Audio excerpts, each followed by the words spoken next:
जय हिंद साथियों।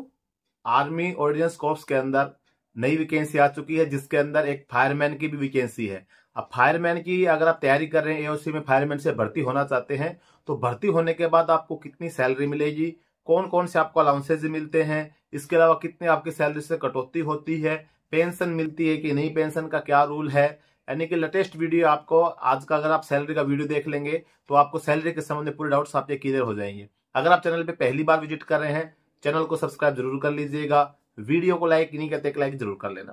तो दोस्तों, सबसे पहले बात करते हैं हम आर्मी ऑर्डिनेंस कॉर्प्स के अंदर अगर फायरमैन से भर्ती होता है आपकी बेसिक पे की। क्योंकि बेसिक पे एक ऐसी चीज होती है, जैसे आप के जो भी अलाउंसेज का जो परसेंटेज होता है वो आपके बेसिक पे लागू होता है। तो आर्मी के अंदर आगे जो एएससी के अंदर आप फायरमैन से भर्ती होते हैं, तो आपने नोटिफिकेशन के अंदर देखा होगा 19,900 से आपकी सैलरी स्टार्ट दिखाई है, 62,000 समथिंग तक है आपकी। तो 19,900 का आपको अगर फर्स्ट में हम बात करें बेसिक पे का, तो डीए मिलता है आपको। डीए जो मिलता है वर्तमान में, डीए की जो रेट है 53% आपको जो 19,900 पे डीए मिलता है, जो सबसे बड़ा अलाउंस होता है, जो आपकी सैलरी को एकदम से बढ़ा देता है। तो वर्तमान में 53% है। हो सकता है कि आप ड्यूटी ज्वाइन करते करते ये 3%, 4%, 6%, 7% बढ़ जाए, क्योंकि हर 6 महीने बढ़ता है। जनवरी में फिर बढ़ जाएगा, फिर जुलाई में फिर बढ़ेगा, लेकिन वर्तमान में 53% मिल रहा है। तो 19,900 का जो 53% जो आपका बनेगा वो बन जाएगा आपका 10,547 रुपए। तो आपका बेसिक पे और डीए दोनों जोड़ के जो आपकी सैलरी बन जाती है 30,447 रुपए आपकी सैलरी बन गई। अब ये तो आपके दो अलाउंस हुए हैं। इसके बाद आपको नेक्स्ट अलाउंस जो मिलता है वो मिलता है आपको हाउस रेंट अलाउंस, यानी कि एचआरए। अभी एचआरए की अगर मैं बात करूं तो एचआरए आपको वर्तमान में तीन मतलब कैटेगरी मिल रहा है आपको 10%, 20% और आपको 30%। X category, y category, z category. तो हम मिनिमम से मिनिमम मान लें कि भाई आपको एक्स कैटेगरी का ही आपको एचआरए मिल रहा है, ये ना सॉरी जेड कैटेगरी का आपको एचआरए मिल रहा है। तो जेड कैटेगरी का मान लो आपको 10% मिलेगा, एक्स कैटेगरी का तो 30% मिलता है। तो जेड कैटेगरी में आपको 10% मिला तो 19,900 का आपका 10% बन जाएगा 1,990 रुपए। तो आपका बेसिक पे, डीए और आपका एचआरए अगर हम जोड़ते हैं तो आपकी सैलरी बन जाती है 32,437 रुपए।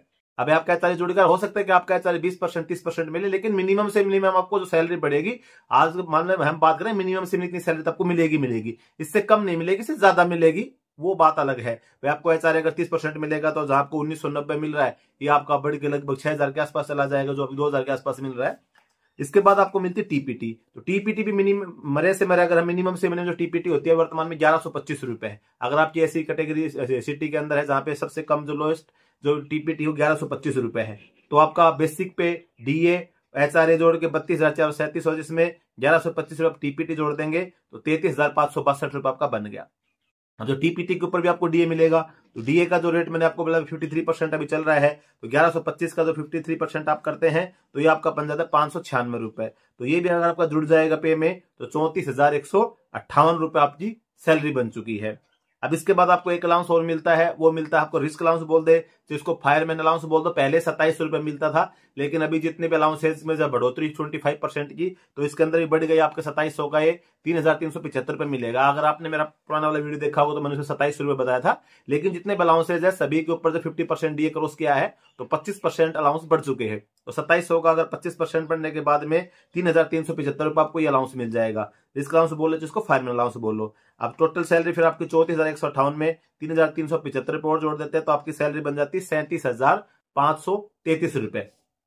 तो ये सैलरी आपकी ग्रोस सैलरी बन गई, यानी कि आपका बेसिक पे, आपका डीए, आपका एचआरए, आपका टीपीटी पे डीए और आपका रिस्क अलाउंस, ये सभी जोड़ने के बाद में आपकी सैलरी बन गई 37,533 रुपए।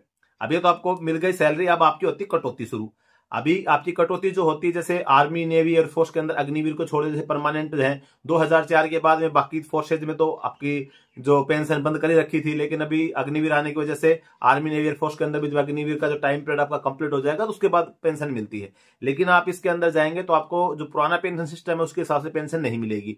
तो एनपीएस का जो रूल होगा वो आपका इसके अंदर लागू होगा। तो एनपीएस के अंदर क्या रूल होता है कि जो सेंट्रल गवर्नमेंट के जो कर्मचारी होते हैं उसका बेसिक पे और डीए जितना बनता है उसका 10% आपकी सैलरी से कटौती हो जाता है, बाकी 14% क्या तो गवर्नमेंट अपनी तरफ से कंट्रीब्यूट करती है। तो वो दोनों जोड़ के आपकी सैलरी के अंदर मतलब इकट्ठा जमा हो जाता है। वो आपका एक एनपीएस अकाउंट होता है, एनपीएस अकाउंट नंबर जो होता है उसमें पैसा जमा होता रहता है। जब आप पेंशन जाते हैं तो कुछ परसेंट अमाउंट उसका आपको दे दिया जाता है, बाकी आपका उसकी पेंशन मार दी जाती है। वो डिपेंड करता है कि आप कितने साल के बाद में रिटायरमेंट जा रहे हैं। हालांकि अभी यूपीएस आ गया तो हम सिर्फ एनपीएस की बात करें, क्योंकि जो पैसा आपका कटता है एनपीएस में कट रहा है। तो यूपीएस एक ऑप्शन टाइप दिया हमको, लेकिन एनपीएस में अगर मैं बात करूं 10% आपका कटौती हो जाएगी इसके अंदर।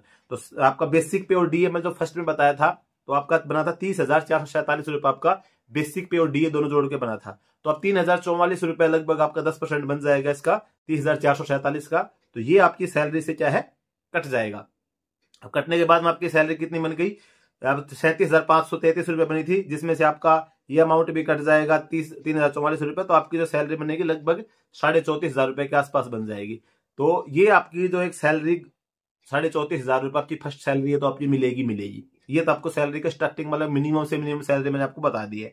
अभी इसमें क्या है कि सैलरी जैसे आप हो सकता है कि जब आपको आपका टीपीटी आपको ज्यादा मिल जाए, या फिर आपको जो एचआरए है ये 30% मिल जाए, वो चीजें बाद की पॉइंट है, लेकिन इसमें कम सैलरी आपको नहीं मिलेगी। तो सैलरी आपकी अच्छी खासी स्टार्टिंग सैलरी आपकी 34-35 हजार रुपए के आसपास आपकी स्टार्टिंग सैलरी शुरू हो रही है।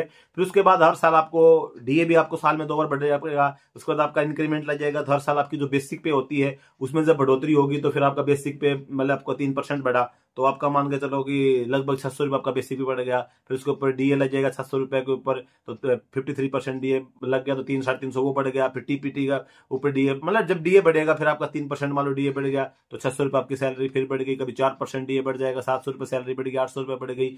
तो वो टाइम टू टाइम फिर आपकी सैलरी जो होती है वो इंक्रीज होती रहती है। पेंशन का मैंने आपको बता ही दिया है। जो ओल्ड पेंशन सिस्टम था जो आर्मी नेवी एयरफोर्स में मिलता था, और 2004 से पहले की जो भर्ती उनको सभी को मिलता था, आपका एएससी में है या फिर आपका BSF, CRPF, ITBP, SSB, CISF, इन सभी के अंदर मिलता था। वो सिस्टम बंद हो गया है। अब आपको एनपीएस के हिसाब से सैलरी मिलनी है, और अभी यूपीएस भी लागू कर दिया। अगर एनपीएस के हिसाब से आप देखेंगे तो 20 साल में तक आप अगर नौकरी करते हैं तो जितना अमाउंट आपका जमा होता है उसका 20% अमाउंट आपको एक मुश्त आपको दे दिया जाएगा।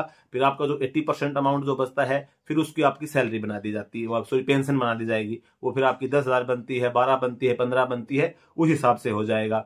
अगर आपका मतलब आप पूरी सर्विस करते हैं, जैसे लास्ट टाइम में आप रिटायरमेंट हो रहे हैं, उस सिचुएशन में फिर 20% का आपको 40% दे दिया जाता है। तो मान लो चलो आपका जितना अमाउंट बना उसका 40% आपको दे दिया, 60% आपका बचा, उसकी आपको पेंशन बना दी। तो वो फिर डिपेंड करता है कि आप कितने साल के बाद में आप रिटायरमेंट ले रहे हैं।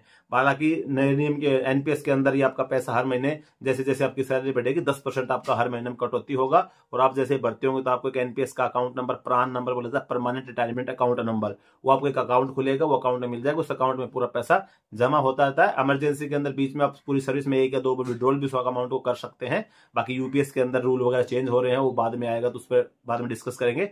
बाकी सैलरी के संबंध में आपको लगभग जानकारी मिल चुकी होगी। ये एक मिनिमम सैलरी, इसके एक्स्ट्रा भी आपको अलाउंसेस वगैरह जैसे आप जिस एरिया में डिप्लॉयमेंट होंगे उसके हिसाब से मिलते हैं, वो बात आके अलग हो गई। तो सैलरी का जहां तक मुझे लग रहा है कि आपका डाउट्स क्लियर हो गया होगा। फिर भी अगर आपका इसके संबंध में किसी प्रकार का डाउट्स है कमेंट करके आप पूछ सकते हैं। बाकी आपको अच्छी तैयारी करनी है, कंपटीशन नॉर्मल रहने वाला नहीं है। अगर आपका एडमिट कार्ड आ जाता है तो बढ़िया तैयारी करके, और अच्छी जॉब है एओसी फायरमैन की, आप बढ़िया से अपनी सेवा को जो मौका मिलता है उसको सेवा दीजिए और अपनी तैयारी अच्छे से करके, ताकि एक सीट अपनी पक्की कर सके। आज के वीडियो में बस यही जानकारी थी। जानकारी अच्छी लगी हो वीडियो को लाइक जरूर कर देना, और चैनल पे पहली बार है सब्सक्राइब जरूर कर देना। जय हिंद।